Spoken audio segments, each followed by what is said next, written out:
Praise the Lord. आप सबको जय मसीह की प्रियो। और मैं तरुण और फिर से एक बार परमेश्वर के पवित्र वचन को लेकर मैं आप सबके सामने उपस्थित हूँ। क्या कभी आपने ऐसा सुना है, हम आपके लिए प्रार्थना करते हैं, या अचानक परमेश्वर ने मेरे मन में डाला कि मुझे आपके लिए प्रार्थना करनी है, या फिर कुछ ऐसा मैंने एक सपना देखा जिसमें मैंने आपको देखा और फिर मैंने आपके लिए प्रार्थना करना शुरू किया, या एक दर्शन देखा और उसमें आपके साथ कुछ ऐसा हो रहा था और मैंने आपके लिए प्रार्थना शुरू की, या फिर अचानक से कोई आपके सामने आ जाए और कहे कि भैया या बहन या मेरे भाई या मेरे अंकल, हम आपके लिए प्रार्थना करते हैं, हम आपके लिए दुआ करते हैं, हम आपके लिए परमेश्वर से मांगते हैं। और जानते हैं, ऐसे बहुत से लोग हैं जो इस प्रकार से कहते हैं, लेकिन बहुत बार हमारे जीवन में, हमारे व्यक्तिगत जीवन में, हम ऐसे लोगों को मामूली समझते हैं, हम यूजलेस समझते हैं। हमको लगता है कि ये क्या प्रार्थना करता होगा हमारे लिए, ये क्या परमेश्वर से हमारे लिए मांगेगा, क्या हम नहीं करते प्रार्थना? हम भी तो प्रार्थना ही करते हैं। और जानते हैं हमारा उत्तर क्या होता है? हम भी आपके लिए प्रार्थना करते हैं। शायद कभी करी भी ना हो, लेकिन हमारा उत्तर अक्सर ये रहता है कि हम भी आपके लिए प्रार्थना करते हैं, हम भी लोगों के लिए प्रार्थना करते हैं। लेकिन मैं आपको बताना चाहता हूँ, हमारी इस मसीह जीवन की जो सबसे बड़ी, मैं यूँ कहूँगा कि एक आशीष है। अगर आज आपकी सेवकाई बहुत फल फूल रही है, यदि आज आपके परिवार में सब कुछ सही चल रहा है, यदि आपके परिवार में प्रॉब्लम्स आई और आप उनको ओवरकम करके आगे बढ़ गए, यदि आपके परिवार में स्ट्रगल या आपके व्यक्तिगत जीवन में, आपके जॉब में, आपके बिजनेस में, आपके फाइनेंसिस में, हेल्थ में किसी भी प्रकार से उतार चढ़ाव आए और आपने उसको ओवरकम कर लिया, या आप विजयी हो गए, तो जरूर है आप प्रार्थना करते होंगे। लेकिन मैं आज आपको बताना चाहता हूं प्रियो, कि आपके जीवन की सबसे बड़ी आशीष आपका धन दौलत, जायदाद, गाड़ी, बंगला या दूसरी चीजें नहीं, लेकिन एक ऐसा व्यक्ति जो आपसे कहे कि हम आपके लिए प्रार्थना करते हैं, हम आपके लिए दुआएं करते हैं, हम आपके लिए परमेश्वर से मांगते हैं कि परमेश्वर आप उनके जीवन में ऐसा करिएगा, प्रभु आप उनके जीवन में ये चीज करिएगा, प्रभु आप उनको संभालिएगा, आप उनको प्रोटेक्ट करिएगा, प्रभु यीशु मसीह। और ऐसा ऐसा एक व्यक्ति आपके जीवन में यदि है, तो मैं ये कहूंगा कि आपके जीवन की सबसे बड़ी आशीष यही है, that somebody is there who is praying for you, who is praying for your family, who is praying for your kids, who is praying for your business or job, who is praying for your family or your finances, who is praying for your health। कोई है जो आपके परिवार के लिए, बच्चों के लिए, आपके धन दौलत के लिए, आपके कामों के लिए, आपके बिजनेस और जॉब के लिए, आपके लिए परमेश्वर से प्रार्थना कर रहा है, आपके लिए समय निकालकर, आपके लिए बोझ लेकर आपके लिए प्रार्थना कर रहा है। हो सकता है कभी आपके सामने ऐसी परिस्थिति आई हो, अरे आज मैं ना एक्सीडेंट होते होते बच गया, आज मैं ना अचानक गिरने वाला था लेकिन मैं बच गया, संभल गया। मतलब पता नहीं, ऐसा ऐसा लगा कि किसी ने जैसे मेरे को पकड़ लिया हो। मेरी बाइक एकदम से मुड़ गई थी, मुझे ऐसा लगा कि मैं गिरने लगा हूं और मेरा एक्सीडेंट होते होते मैं बच गया। मैं गिर गया था भैया, मेरा एक्सीडेंट हो गया था, एक खरोंच तक नहीं आई। ऐसी बातें आपने सुनी होंगी या आपने कही होंगी कभी। और मैं आपको बताना चाहता हूं, उसके पीछे एक बहुत बड़ा कारण है, that somebody is praying for you। इससे पहले मैं आगे संदेश में बढ़ूं, मैं आपको ये हिदायत देना चाहता हूं, एक वार्निंग या एक चेतावनी देना चाहता हूं कि ऐसे व्यक्ति को कभी भी मामूली मत समझिए जो आपको इस बात को कहे कि हम आपके लिए प्रार्थनाएं करते हैं। सोचिए, एक अनजान व्यक्ति, एक ऐसा व्यक्ति जो आपके बारे में शायद बहुत ज्यादा नहीं जानता है, लेकिन परमेश्वर ने उसको कहीं पर उत्साहित किया कि वो व्यक्ति है, उसके लिए प्रार्थना कर, वो बहन है, उसके लिए प्रार्थना कर। और सच में जो प्रार्थना के योद्धा हैं, जो प्रार्थनाएं करते हैं, घुटनों पर आते हैं और परमेश्वर से मांगते हैं, तो यू नेवर नो आज आपके परिवार का उद्धार हो जाए। यू नेवर नो आज आपके पति और आपके पत्नी का जीवन बदल जाए, आपके बच्चों के जीवन बदल जाए। यू नेवर नो आप कितनी बड़े संकट से बचकर निकल आए, आप बच गए।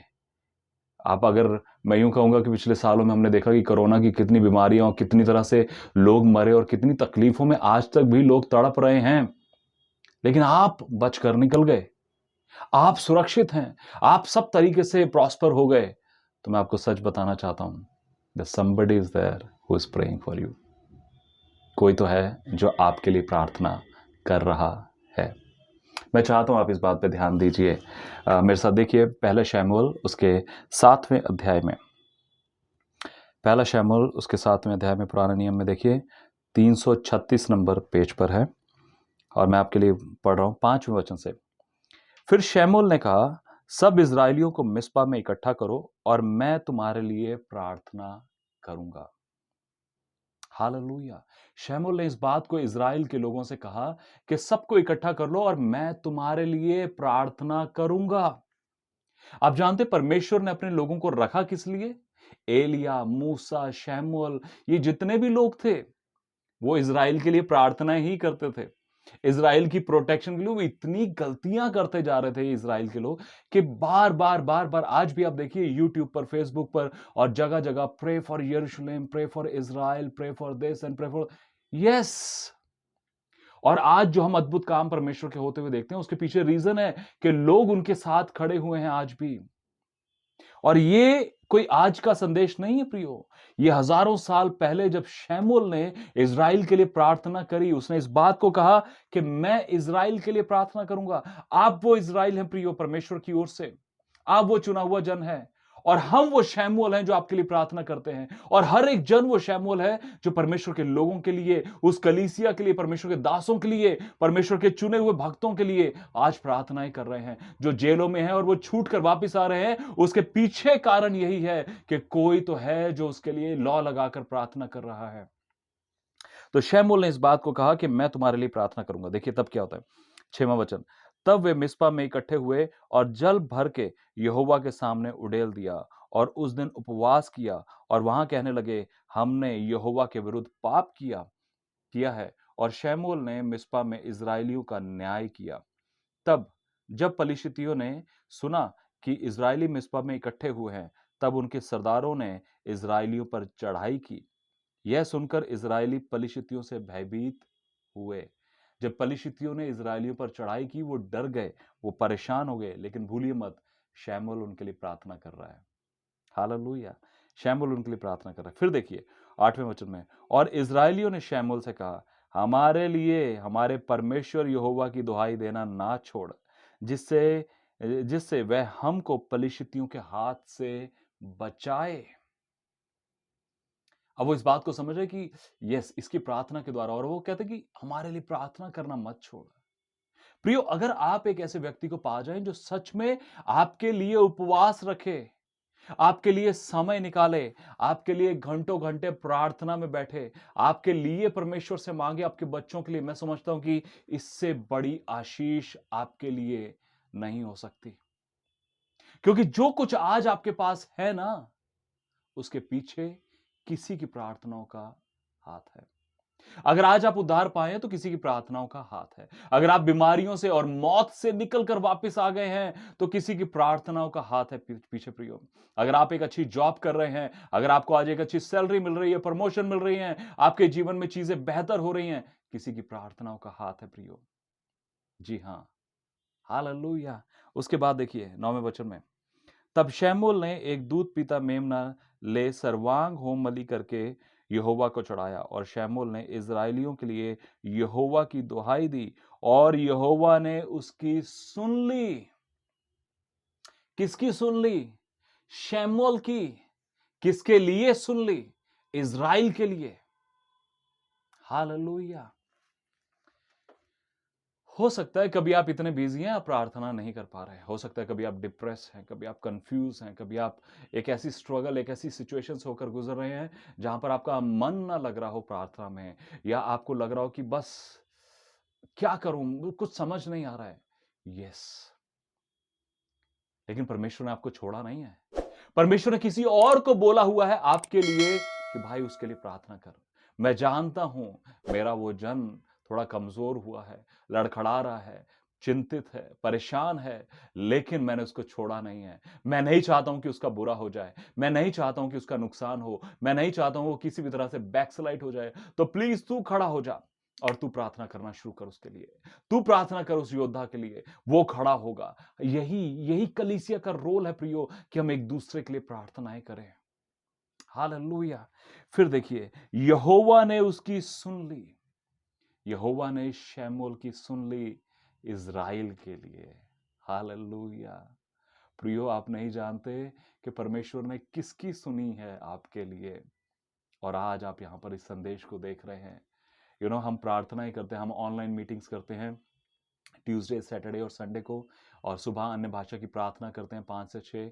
और हम नहीं जानते, और हम कितने लोगों के लिए प्रार्थनाएं करते हैं, कितने लोगों के लिए परमेश्वर से मांगते हैं, और उन प्रार्थनाओं के उत्तर हम देखते हैं। जितने लोगों के पास ये संदेश पहुंचता है, हम उनके लिए प्रार्थनाएं करते हैं। हम उनको जानते भी नहीं, हम आपको जानते भी नहीं कि आप कहाँ पर देख रहे हैं, आप हमें सुन रहे हैं नहीं सुन रहे, लेकिन हम आपके लिए प्रार्थनाएं करते हैं। अगर आपने एक बार भी ये वीडियो ऑन किया है और देख रहे हैं, तो हमारी प्रार्थना आप तक पहुंचेगी, और परमेश्वर हमारी प्रार्थना को सुनकर आपके जीवन में काम करेगा प्रियो। हालेलुया। मे बी आप किसी भी धर्म या जाति, संप्रदाय, समुदाय, किसी भी देश और विदेश से, किसी भी राज्य से आते हैं, लेकिन जब हम प्रार्थना करेंगे आपके लिए, तो जरूर शैमुल के समान यहोवा, वो परमेश्वर प्रभु यीशु मसीह, हमारी प्रार्थना को सुनकर आपके लिए उत्तर को भेजेगा। हालेलुया। इसीलिए इतने प्रेयर टॉवर्स हैं जगह जगह पे, जीसस कॉल या अलग अलग संस्थाओं के प्रेयर टॉवर्स हैं, जहां पर लोग प्रार्थनाओं के लिए निवेदन देते हैं और बोलते हैं कि हमारे लिए प्रार्थनाएं करें। कितने लोग हमें फोन करके पर्सनली बोलते हैं, भैया हमारे लिए प्रार्थना करिए। कितनी गवाहियां आती हैं कि हमारे आपने प्रार्थना करी थी, ये हो गया, और हम भूल भी जाते हैं शायद कि हमने उनके लिए कभी प्रार्थना की थी।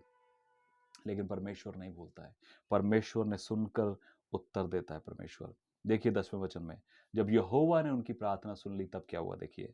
और जिस समय शैमूएल होम बलि चढ़ा रहा था, उस समय पलिश्ती इजराइलियों के संग युद्ध करने के लिए निकट आ गए। उधर वो होम बलि चढ़ा रहा है, उधर वो प्रार्थना कर रहा है, लेकिन जो विरोधी हैं और निकट आ रहे हैं। ठीक है, अब देखिए, निकट आ गए। तब उसी दिन यहोवा ने पलिश्तियों के ऊपर बादल को बड़े कड़क के साथ गरजाकर उन्हें घबरा दिया, और इजराइलियों से हार गए, और इजरायली पुरुषों ने मिस्पा से निकलकर पलिश्तियों को खदेड़ा, और उन्हें बेत कर के नीचे तक मारते चले गए। एक भाई के लाइफ में, एक उनके जीवन में बड़ी समस्या आ गई। उन्होंने मुझे फ़ोन करके बोला, भैया हमारे लिए प्रार्थना करिए। मैंने कहा हम आपके लिए प्रार्थना कर रहे हैं। उनकी समस्या बढ़ती चली गई। उन्होंने फिर बोला कि भैया हमारे लिए प्रार्थना करिए, अब ये प्रॉब्लम हो रही है, ये प्रॉब्लम हो रही है, ऐसे प्रॉब्लम हो रहा है। और आप जानते हो उस प्रॉब्लम का कारण क्या था? उस प्रॉब्लम का कारण उनकी खुद की गलतियां थी। उन्होंने अपने जो ऑफिस में सीनियर होते हैं, उनके खिलाफ कुछ गलत बोला था। उन्होंने अपने घर में कुछ गलत किया था, लेकिन उनकी परिस्थितियां खराब हो रही थी, और हम प्रार्थना कर रहे थे। और उन्होंने जानते हैं, एक दिन मुझे कहा, क्या प्रार्थना कर रहे हैं भैया, कुछ नहीं हो रहा है। यस, कभी कभी आपको लग सकता है, कोई आपको कहे कि हम आपके लिए प्रार्थना करते हैं, और आपको लगे कि कुछ तो हो नहीं रहा है, आप प्रार्थना तो करते, कुछ नहीं हो रहा है। पर मैं आपको सच बोलना चाहता हूं, जैसा वचन कहता है कि वो प्रार्थना कर रहा था और उन्होंने चढ़ाई कर दी। वो प्रार्थना कर रहा था और वो और निकट आ गए, और वो प्रार्थना करता रहा। हालेलुया। शैमूएल इज़राइल के लिए प्रार्थना करता रहा, उसके लिए बलि चढ़ाता रहा, परमेश्वर से दुहाई देता रहा, और फाइनली परमेश्वर ने इज़राइलियों को खड़ा किया कि अपने विरोधियों के विरोध में आकर उनको खदेड़ते चले जाएं और मारते चले जाएं। हालेलुया। कोई आपके लिए प्रार्थना कर रहा है, इसलिए आपके जीवन में विक्ट्री है। कोई आपके लिए प्रार्थना कर रहा है, इसलिए आप मजबूती से खड़े रह गए प्रियो। कोई आपके लिए प्रार्थना कर रहा है, इसलिए आप विजय से विजय में आगे बढ़ रहे हैं। उसके बाद देखिए 12वें वचन में, तब शैमूएल ने एक पत्थर लेकर मिस्पा और शेन के बीच में खड़ा किया, और यह कहकर उसका नाम एबेनेजर रखा, यहां तक यहोवा ने हमारी सहायता की है। क्यों की है? यहोवा ने उनकी सहायता क्यों की है? इज़राइल बहुत अच्छे काम कर रहा था? नहीं, वो सब कुछ वो कर रहे थे। इवन अगले चैप्टर में आप पढ़ेंगे, तो उन्होंने परमेश्वर को रिजेक्ट करके अपने लिए एक दुनियावी राजा को मांगा।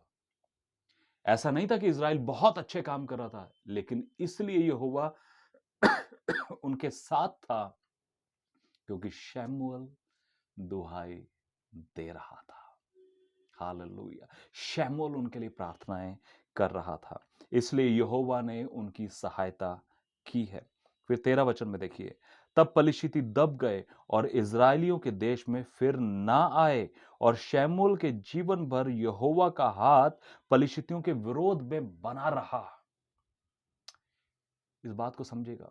शमूएल के जीवन भर मतलब जब तक शमूएल जिंदा रहा तब तक यहोवा का हाथ वो इज़राइल के दुश्मनों के विरोध में बना रहा। मतलब कोई तो रहा जीवन भर जो इज़राइल के लिए प्रार्थना करता रहा, वो शमूएल था। शमूएल इज़राइल के लिए जब तक प्रार्थना करता रहा तब तक यहोवा का हाथ इज़राइल के साथ उसके फेवर में बना रहा और उनके विरोधियों के विरोध में बना रहा। मैं फिर से प्रियो आपको कहूंगा कि कोई अगर आपके लिए प्रार्थना कर रहा है तो इसे हल्की बात मत समझिए, साधारण मत समझिए। आज अगर आपके जीवन में चीजें बेहतर हुई हैं तो जरूर किसी की प्रार्थनाओं का हाथ है, उसे मामूली मत समझिए। फिर देखिए 14 वचन में, और एक्रोन और गत तक जितने नगर पलिश्तियों ने इज़राइलियों के हाथ से छीन लिए थे वे फिर इज़राइल के वश में आ गए। जो पलिश्ती छीन कर ले गए थे वो इज़राइल के पास वापस आ गया, और उनका देश भी इज़राइलियों ने पलिश्तियों के हाथ से छुड़ा लिया, और अपना खुद का देश भी इज़राइलियों ने पलिश्तियों के हाथ से छुड़ा लिया। और तीसरी चीज, और इज़राइलियों और एमोरियों के बीच में भी संधि हो गई, दोस्ती हो गई। अगर मैं यूं कहूं कि आपके जीवन में विजय, आपके जीवन में परमेश्वर की हेल्प या उसकी सहायता, या आपके जीवन में विक्ट्री, या आपके जीवन में रेस्टोरेशन, या आपके जीवन में जो आपने खो गया या चला गया आपके जीवन से, आप उसे फिर से पाते हैं, इसके पीछे कुछ और नहीं, somebody is praying for you। कोई है जो आपके लिए प्रार्थनाएं कर रहा है। आज आप हो सकता है बहुत बड़े परमेश्वर के दास हो, लेकिन कोई आपके लिए प्रार्थनाएं कर रहा है। आप जानते हैं पौलुस इस बात को कहता है, अगर आप इफिसियों में पढ़ेंगे, फिलिपियों की पत्रियों में पढ़ेंगे तो आप देखेंगे वो पौलुस बार बार इस बात को कहता है कि हमारे लिए प्रार्थनाएं करते रहो, हमारे लिए प्रार्थनाएं करते रहो। क्यों? क्योंकि वो जानता है उनकी प्रार्थनाओं के द्वारा ही हमारे जीवन में काम हो रहा है। पता नहीं कब हमारा विश्वास कमजोर हुआ, पता नहीं कब हमारी परिस्थिति ऐसी हुई कि हमारा विश्वास टूट जाता और हम लोग नाश हो जाते, पता नहीं कब क्या हो जाता, लेकिन कोई प्रार्थनाएं कर रहा था, परमेश्वर ने सब परिस्थितियों को संभाले रखा। Hallelujah, hallelujah. मैं आप सबको इस बात को बोलूंगा प्रियो, एक परमेश्वर के दास रहे डीएल मूडी, और उन्होंने एक बार बताया, मैंने ऐसा सुना कि उन्होंने बताया कि उन्होंने एक सपना देखा कि वो स्वर्ग में गए हैं और वहां पर बहुत सारे लोग हैं, और प्रभु यीशु मसीह ने एक ताज अपने हाथ में पकड़ा हुआ है, और सब देख रहे हैं कि किसके ऊपर वो ताज प्रभु यीशु मसीह रख देंगे। और अचानक वहां पे डीएल मूडी आते हैं और उन्होंने कहा कि ओ डीएल मूडी आए, तो सबको लगा कि इतने बड़े महान परमेश्वर के दास रहे हैं, जरूर इन्हीं को वो ताज पहनाया जाएगा। लेकिन प्रभु यीशु मसीह ने जैसे उनको भी नहीं पहनाया, और उन्होंने सपने में देखा कि प्रभु यीशु मसीह फिर भी ढूंढते रहे, और अचानक उन्होंने देखा कि एक स्त्री, एक बूढ़ी स्त्री है वहां पर, और वो ताज प्रभु यीशु मसीह ने जाकर उनके सिर पर रख दिया, उस बुजुर्ग स्त्री के ऊपर। आप जानते प्रभु यीशु मसीह ने क्या कहा लोगों को? कहते आप जो डीएल मूडी के बारे में बोल रहे हैं कि इतनी बड़ी सेवकाई करी, इतना ये कुछ करा वो करा, उस सारी सेवकाई के पीछे इस बूढ़ी स्त्री की प्रार्थनाओं का हाथ है। बिकॉज ऑफ हर प्रेयर, परमेश्वर के दास पास्टर जॉन हैगी ने इस बात को कहा कि आज मैं दुनिया भर में प्रचार कर हटा हूं, बड़े बड़े स्टेडियम्स में, रेडियोज में, टीवी पे, और जहान भर में प्रचार किया है, और उसके पीछे मेरी मां की प्रार्थनाओं का हाथ है। हालेलुया। प्रियो, मैं आपको सच बोलना चाहता हूं, यदि आप बुजुर्ग हैं और आपको लगता है कि आप कुछ नहीं कर पा रहे हैं, कुछ मत करिए, घर पे बैठकर दूसरे लोगों के लिए बस प्रार्थना करिए। यदि आप जवान हैं तो इस बात को याद रखिए कि अगर आप सुरक्षित हैं, आपका काम, आपकी चीजें बेहतर चल रही हैं, तो आपके माँ बाप की प्रार्थनाओं का हाथ है। परमेश्वर के दास बिली ग्राहम ने इस बात को कहा कि प्रेइंग पेरेंट जो है, जो प्रार्थना करने वाले माता पिता हैं, यदि वो इस दुनिया को छोड़कर भी चले जाएं, तब भी उनकी प्रार्थनाओं के उत्तर परमेश्वर देते हैं उनके बच्चों के लिए। हालेलुया। प्रियो, मैं आप सबको कहूं, इनकरेज करूंगा इस बात के लिए कि कभी भी आपके सामने यदि कोई ऐसा व्यक्ति आता है जो कहता है कि हम आपके लिए प्रार्थनाएं करते हैं, तो कभी भी उसे साधारण मत समझ लीजिए, उसे इग्नोर मत कर दीजिए और ऐसा मत सोच लीजिए कि शायद वो आपसे कुछ एक्सपेक्ट कर रहा है कि हाँ, शायद हम भी इनके लिए प्रार्थना कर रहे हैं और शायद ये भी हमारे लिए कुछ करेंगे। नहीं, लेकिन अगर आप उस व्यक्ति के लिए कुछ कर सकते हैं या किसी भी ऐसे मैन ऑफ गॉड के लिए कर सकते हैं जो सच में आपके लिए प्रार्थनाएं करता है, तो कभी रुकिए भी मत। हालेलुया। सो प्रियो, मैं अपने संदेश को यहीं पर समाप्त करूंगा और मैं आपसे कहूंगा कि आपके जीवन में विक्ट्री, आपके जीवन में रेस्टोरेशन, आपके जीवन में परमेश्वर की सामर्थ, आपके जीवन में वो सब कुछ बना हुआ है और बना रहेगा यदि आप खुद प्रार्थना करने वाले व्यक्ति हैं और आपके लिए प्रार्थना में खड़े होने वाला कोई और जन है।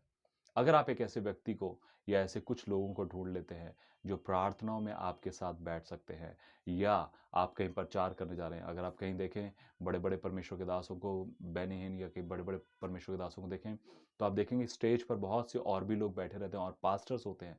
और वो जानते क्यों हैं? क्योंकि वो वहीं पर उनके लिए प्रार्थनाएं करते रहते हैं, इसलिए वो इतने सामर्थ्य रूप से काम कर पाते हैं।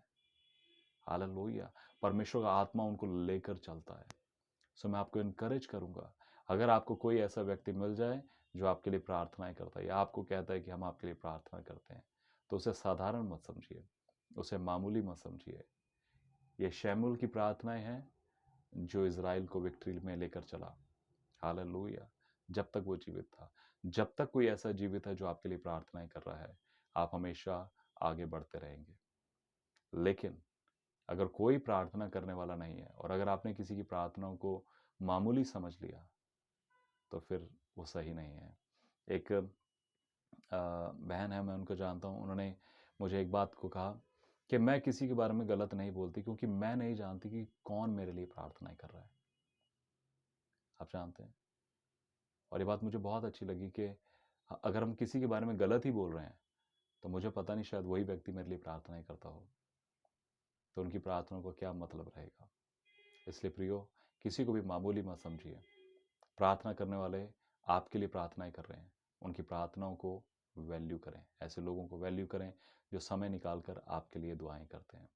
Hallelujah, praise the Lord. और अगर आपको ये संदेश, आप आशीषित हुए हैं इससे, तो प्लीज़ शेयर करिए और परमेश्वर को महिमा दीजिए। आइए हम एक प्रार्थना करेंगे। प्रभु यीशु मसीह, पिता परमेश्वर, पवित्र आत्मा, मैं धन्यवाद करता हूँ प्रभु तेरे प्रिय लोगों के लिए। पिता, तेरा धन्यवाद करते हैं कि तू अनुग्रहकारी है।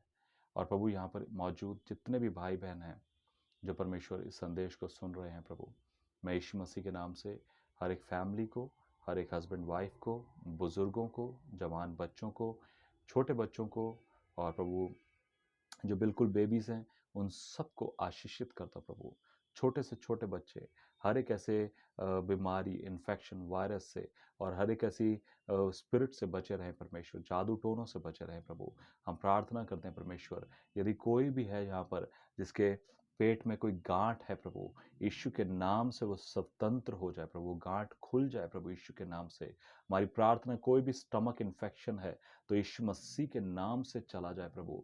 तेरे लोगों को प्रभु तू विजय में लेकर चल, चंगाई को रिलीज करते हैं परमेश्वर।